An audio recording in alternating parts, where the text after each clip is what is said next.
जब आप जेल से निकले तो उस समय तक आपका परिचय मार्क्सवाद से हो चुका था, एक खास किस्म के मार्क्सवाद से आपका परिचय हो चुका था।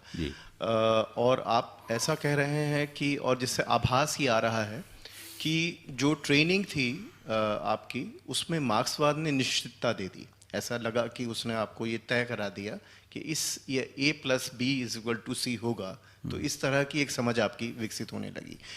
जब ये समझ विकसित हुई तब आपने जो आपका मूल काम था, पत्रकारिता और लेखन, उसको आपने किस नज़रिए से देखा? जो शब्द हमारे यहाँ बार बार आता है, करियर, मुझे लगता है कि शायद उस दौर में ये शब्द आपके लिए उतना करियर वाले सेंस में नहीं रहा होगा, उसका कुछ और मायने होगा। दुनिया बदलने की लड़ाई, दुनिया को अच्छी तरह, मुझे लगता है समझना नहीं, बदलना।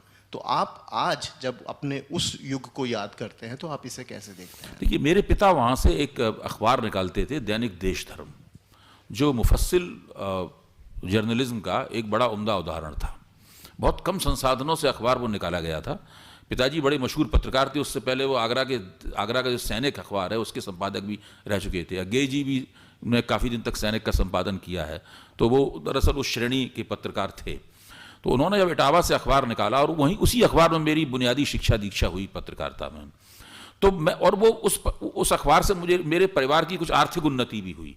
तो एक बहुत ही खुशहाल मध्यवर्गीय जीवन हम लोगों को मिलने लगा। ऐसे कि मान लीजिए हम लोगों की इतनी हैसियत हो गई थी कि हम लोग एक पुरानी कार खरीद सकें और एक मोटरसाइकिल खरीद सकें जब चाहें तब। मतलब इस तरह के एक 30-35 आदमी उस अखबार में काम करते थे, तो हम लोगों को वेतन भी देते थे, तो उसमें एक मालिक की छवि भी, आत्म छवि बन जाती है उसके अंदर। तो ये सारी स्थिति थी।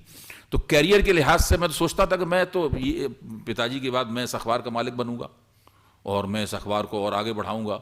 और मेरी योजनाएं थी कि मैं इसको इटावा के साथ साथ आगरा से भी निकालूंगा, जो कि एक बड़ा 2 घंटे, इटावा से 2 घंटे की दूरी, 120 किलोमीटर की दूरी पे एक शहर है आगरा, ऐतिहासिक शहर। तो वहाँ से निकालूंगा, तो उसके लिए कुछ पूंजी जमा की जाएगी। तो इस तरह की योजनाएं मेरी थीं। लेकिन 1975 में क्या हुआ, जब इमरजेंसी में जेल चले गए, तो उससे अखबार की आर्थिक माली हालत बिल्कुल बिगड़ गई, और वो सारी की सारी उसको आगरा ले जाने की योजनाएं जो हैं वो धूल धूसरित हो गई। उसको चलाए रखना ही मुश्किल हो गया। इंदिरा गांधी की सरकार ने उसके विज्ञापन सब बंद कर दिए। अखबार का कोटा जो मिलता था, उस दिनों न्यूज़ प्रिंट की कोटा बहुत महत्वपूर्ण होता था, वो कोटा भी बंद कर दिया गया। मतलब अखबार बंद होने की कगार पे आ गया। लेकिन किसी तरीके से उसको चलाए रखा गया उसको। लेकिन उस प्रक्रिया में उसका बड़े आगरा या कानपुर ले जाके उसका विकास करने की योजना पूरी तरीके से समाप्त हो गई।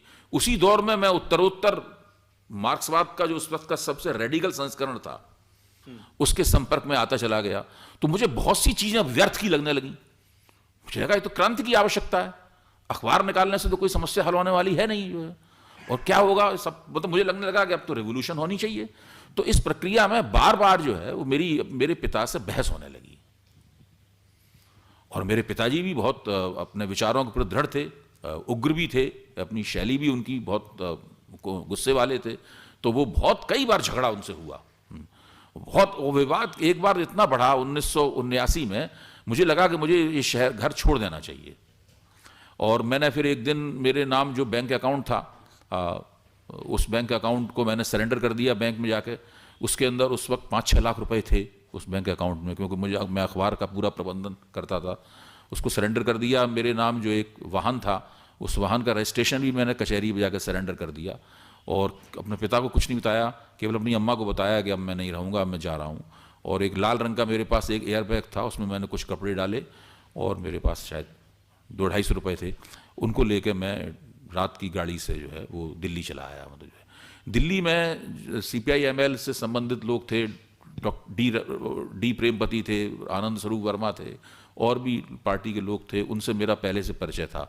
तो सीधे स्टेशन से मैं उन लोगों के पास गया, और उनको जैसे लगा कि उन्हें मेरी ही तलाश थी, तो उन्हें लगा कि ये बंदा आ गया है और ये बहुत से काम पार्टी के कर सकता है। और उन्होंने तुरंत मुझे, मतलब 24 घंटे के अंदर अंदर, पार्टी उस वक्त पूरी तरीके से अंडरग्राउंड थी, इंडियन पीपुल्स फ्रंट बनाने की योजनाएं चल रही थी, और पूरी तरीके से उन्होंने मुझे अपनी पार्टी के काम में ले लिया। और फिर तो मेरे पास शुरू के 7-8 महीने तक कोई भी घर नहीं था। मैं वो लाल बैग अपने साथ रखता था, और कभी आनंद स्वरूप वर्मा घर सो जाता था, कभी डी प्रेमपति घर सो जाता था, कभी एक और हमारे मित्र थे पुरुषोत्तम जो कि पहाड़ के थे और ताला फैक्ट्री में मजदूर थे, उनके पास चला जाता था। कभी और एक चमड़े का काम, मोची का काम करते थे रामलाल जी, तो वो करोल बाग में वो फुटपाथ पे बैठ के जूते बनाते थे हैं, तो उनके घर चला जाता था। तो इस तरीके फिर या पार्टी कह देती थी तो यात्रा करके बिहार चले जाते थे या कलकत्ता चले जाते थे। तो मतलब वो शुरुआती पूरा जो जीवन था वो इसी तरीके से गुजरा। और मुझे न पैसे की ज़रूरत महसूस होती थी, न मुझे कपड़ों की ज़रूरत महसूस होती थी, और इस काम को करने में मुझे किसी किस्म की कोई शारीरिक तकलीफ भी नहीं होती थी। तो ये पूरी प्रक्रिया जो है वो दिल्ली में कम से कम 1 साल तक मुतवातिर इस तरीके से चली, जब तक इंडियन पीपुल्स फ्रंट की रचना नहीं हो गई। अभय भाई, 2 छोटे छोटे सवाल, फिर हम इस बातचीत को समेटेंगे और फिर अपने दूसरे सेगमेंट में चलेंगे। छोटे सवाल निजी हैं और काफ़ी निजी हैं, और मुझे लगता है कि हमारे जो देखने वाले हैं उनको इन सवालों पर शायद रुचि होगी। आपका रुझान जो है, जैसे आपने कहा आक्रामकता, तमाशेबाजी भी आपने अभी एक रेफरेंस दिया है, पहलवानी के विषय में और शरीर को बनाने के विषय में कहीं एक कुछ मान्यताएं हैं, और मुझे लगता है कि वो चली हैं, और शायद आपने इस पे लिखा भी है। देखिए, कॉलेज के समय में मैं इसको पूरा कर लूं। एक तो सवाल ये है जी, और शायद आपने इस पे लिखा है, तो उसके बारे में, क्योंकि बहुत कम लोग जानते हैं जी जी चंदगीराम वाला जो आपका किताब है, उसके बारे में शायद बहुत ही कम लोग जानते हैं जी। एक तो ये, दूसरी चीज़ ये है, और ये थोड़ा सा अलग हट के सवाल है, कि क्या आपको लगता है कि जो सांस्कृतिक पूंजी आपके पास थी, आपके लिए फैसले लेना आसान था? आप एक संपन्न परिवार से आ रहे थे, तो क्या एक ऐसे छोटे शहर में इटावा जैसे कोई व्यक्ति जो कि जिसके पास वो सांस्कृतिक पूंजी ना हो, क्या वो सपना देख सकता था उस समय में दुनिया बदलने का? ये मार्क्सवाद के द्वारा दिखाए गए सपनों पर एक सवाल है। तो आप अपना सेल्फ क्रिटिसिज्म, अपनी आत्मालोचना उस समय में किस तरह करते थे? फिर हम इसको यहाँ रोकेंगे, दूसरे सेगमेंट में चलेंगे। जब मैं कॉलेज में पढ़ता था तो मैं फुटबॉल खेलता था। फुटबॉल मुझे बहुत अच्छी लगती थी और मैं कॉलेज की टीम में भी था, और फुटबॉल काफ़ी दिनों तक मैं खेला, और मैं मानता था कि मैं फुटबॉल का अच्छा खिलाड़ी हूँ, और शरीर से मजबूत था कुदरतन, तो खूब तेज वेज भागते थे, तो अच्छी फुटबॉल खेलते थे। फुटबॉल खेलने के दौरान कुछ चोटें वगैरह भी लगी, लेकिन अगर मेरे मन में लगता था कि शायद मैं फुटबॉल का एक खिलाड़ी भी बन सकता हूँ, लेकिन स्पोर्ट्स में करियर बनाने की कोई गुंजाइश वहाँ पे कोई गुंजाइश नहीं थी। और खेलों में मेरी बहुत रुचि थी। इसी तरह से जब शहर में सालाना दंगल होता था, तो मैं नियमित रूप से, बिल्कुल पत्रकार होने के नाते मुझे पास ही मिल जाते थे, आगे बैठ के मैं दंगल देखता था।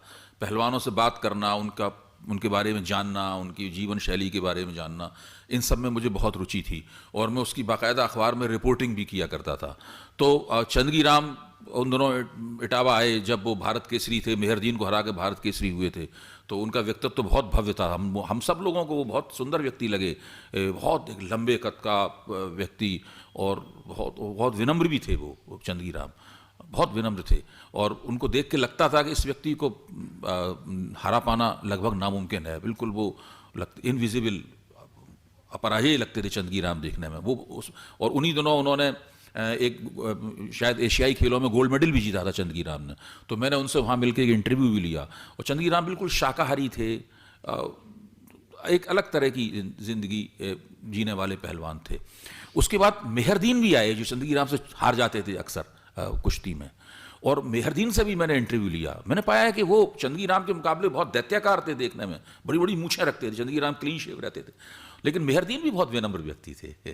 तो उन्होंने मुझे बताया, मैं आपको भी फार्मूला देता हूँ, उन्होंने कहा था कि जितनी गाजर खाओगे उतनी ताकत आएगी शरीर में।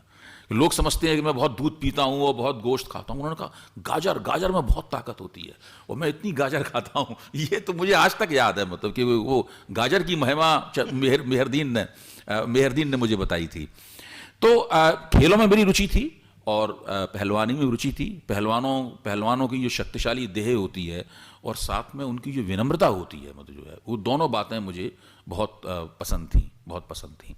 लेकिन इससे ज़्यादा खेलों के साथ में या पहलवानी के साथ में कोई मेरा राबिता था नहीं।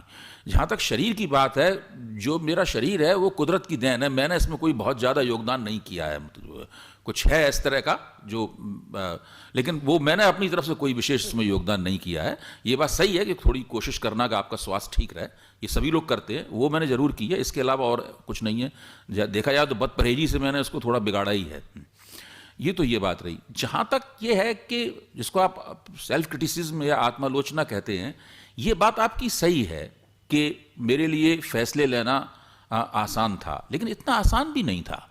बनी बनाई ज़िंदगी जिसमें किसी किस्म के पैसे की कोई दिक्कत नहीं है, आपकी सामाजिक प्रतिष्ठा भी है, राजनीतिक प्रतिष्ठा भी है, आपकी आत्म छवि एक छोटे अखबार के मालिक की छवि है, लोग आपकी बात मानते हैं, आप जाते हैं तो डिस्ट्रिक्ट मजिस्ट्रेट आपको मिलने का तुरंत टाइम देता है, मुलायम सिंह, सत्यदेव त्रिपाठी, राजनारायण जैसे नेता आपके घर पे आते जाते हैं।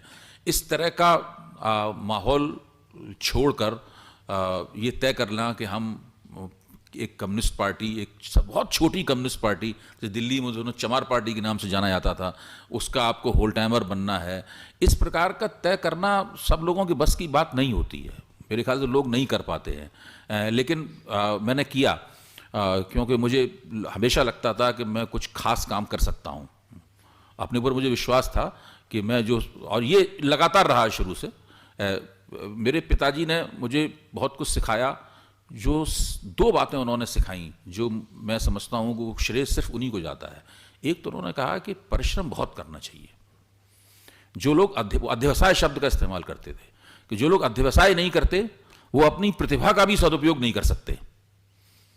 वो कुछ ना वो अपने लिए हासिल कर पाते हैं, ना समाज के लिए हासिल कर पाते हैं। और कौशल के साथ श्रम करना, वो कभी भी कहते थे श्रम तो गधा भी करता है, लेकिन कौशल के साथ श्रम जो है मनुष्य करता है।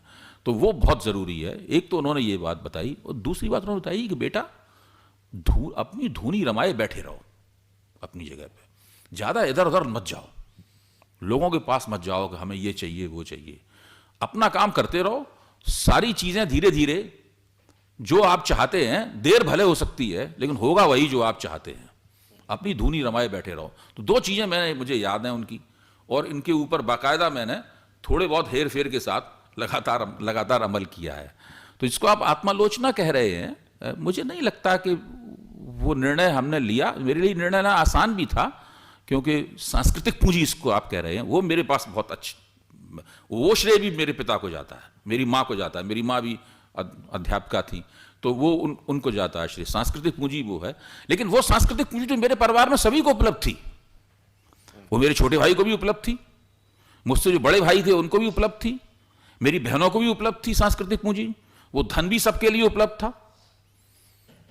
यहां तक कि जो पूरा दुबे खानदान था सबके लिए सांस्कृतिक पूंजी उपलब्ध थी। जो उन्होंने अखबार निकाला था सबको उन्होंने निमंत्रित किया था कि आइए हमारे साथ जुड़ के काम कीजिए, मतलब जो है।